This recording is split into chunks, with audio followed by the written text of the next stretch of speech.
Hi, my name's Jason Trepanier, Executive Director with Volleyball Nova Scotia, and we're continuing our hashtag MyFocus campaign, which brings awareness to the serious issue of concussions. We've asked athletes from our local volleyball community to come forward and share their stories about their concussions. We think you'll find what they have to say both eye-opening and compelling.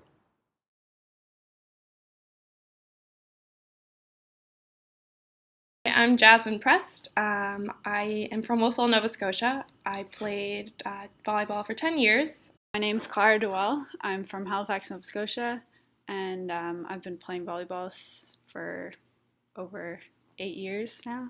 I'm Emma Hill, and I've been playing volleyball for 6 years. Hannah Kraus. I'm 19 years old. I go to Mount A, and I used to play at CEC, and then I played for Truro Cougars, and then my final club season I played for the U18 Sonics Black team. I got like a really bad headache after, and I was very dizzy for like quite a few days after too. I wasn't able to walk or anything because I felt like I was just going to fall over the whole time.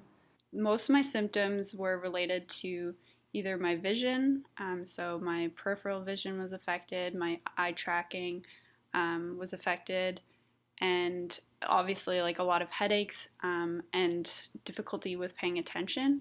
So my headaches would increase when I was really focusing on something, which made it kind of difficult to do schoolwork. Fatigue, sensitivity to light and sound, and just inability to focus. I sadly am still kind of going through those symptoms, and with the persistent concussion syndrome that I've actually been diagnosed with, it's kind of affected me in my mental health as well, which has been quite tough to get through, and just trying to go through my undergraduate degree and now my master's, and just kind of having that inability to focus for long periods of time has definitely made its impacts. Whenever I heard about concussions, they were like, if you don't throw up after you hit your head, like you don't have a concussion.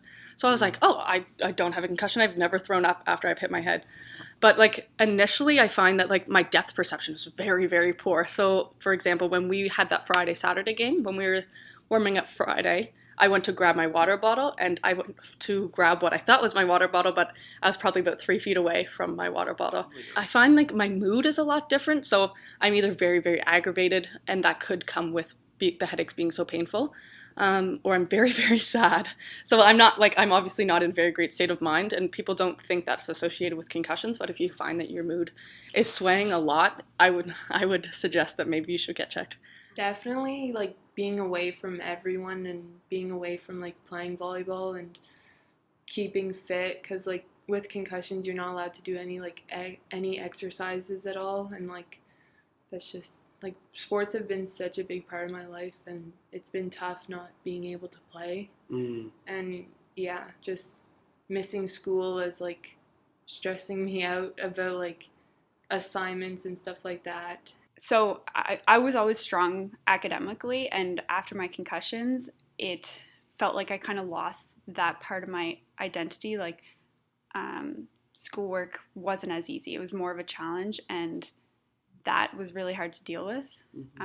Being like, I know I can do better than this, but my concussions are limiting me. That I wanted to play, and I knew that I could contribute if I were to play.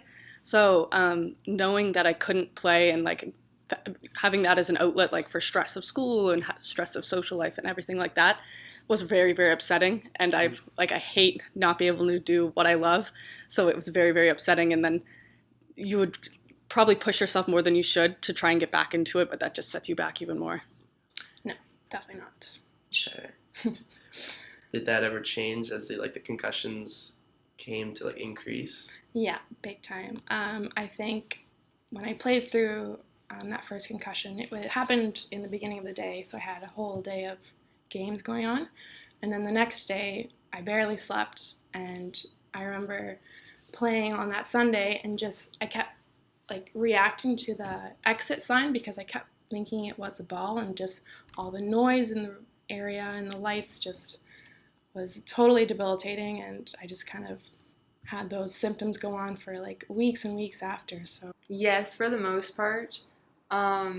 But towards the end of it, I was kind of like pushing through some of my symptoms, even though I was like supposed to stay home.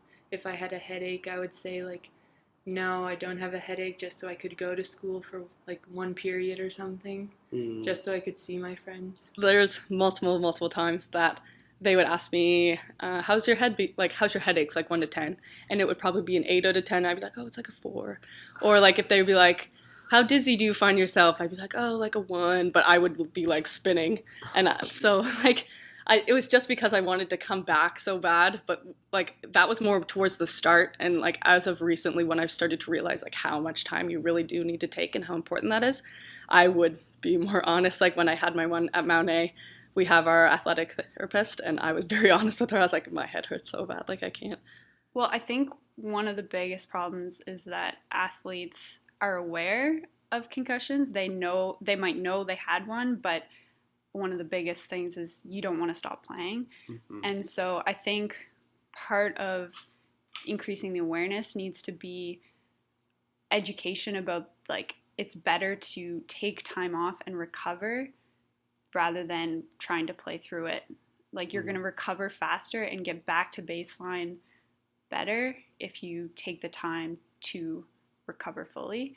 Well, I think just having people come out and talk about their own experiences, because I mean, you can read up all you want on all these things you're supposed to do, but once you hear it from actual people who have gone through it and who are still kind of experiencing the symptoms 10 years later, I mean, I think that's the best thing you can do. And kind of even at a younger age, in those younger age groups, just kind of getting people to know what those symptoms are and to kind of recognize them. There needs to be more awareness about like you don't have to suffer every symptom to have a concussion, because maybe you just have 2 symptoms but they're very strong, or maybe you have 3 symptoms and you feel one of them sometimes and one of them the other times. Just because you don't have all of the above doesn't mean you don't have a concussion. And I think because like I'm sure a lot of athletes do want to play through a concussion because they want to play or they don't want to lose their spot on the team, starting lineup, there's so many options that they don't want to pursue, I guess. And I think they need to, like I said, like you need to have an outside kind of view and just looking in and saying, listen, if I take the time now, it'll help in the long run. I would just say definitely take your time with the recovery process and listen to like your doctors and your parents, even though like you might be like, no, that's stupid, I don't want to do that. Like definitely listen to them because it will help. You're not going to feel yourself, but that's okay. And if you take the time to recover, like things will get better. And if you're feeling anxious or depressed or anything like that, like seek help and don't let things like kind of snowball to a point where you don't know what to do. And the most valuable piece of advice would be that you only have one brain, and it's not like you don't have 2 arms or anything like that. Like I do understand that those injuries, because one of my friends just tore her ACL, and that was awful for her, and it was right in the game, and she was obviously very upset, and she has a very long recovery time ahead of her. However, she will recover. She is supposed to have a complete recovery, and she completely blew out her knee. However, with the brain injury, like a concussion, I still suffer every single day from what happened in grade 10, what happened in grade 11, what's happened from those 4 or 5 concussions.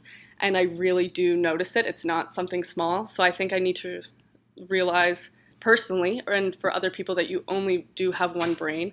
And a brain injury is so much different than breaking a bone because you really don't have a full recovery.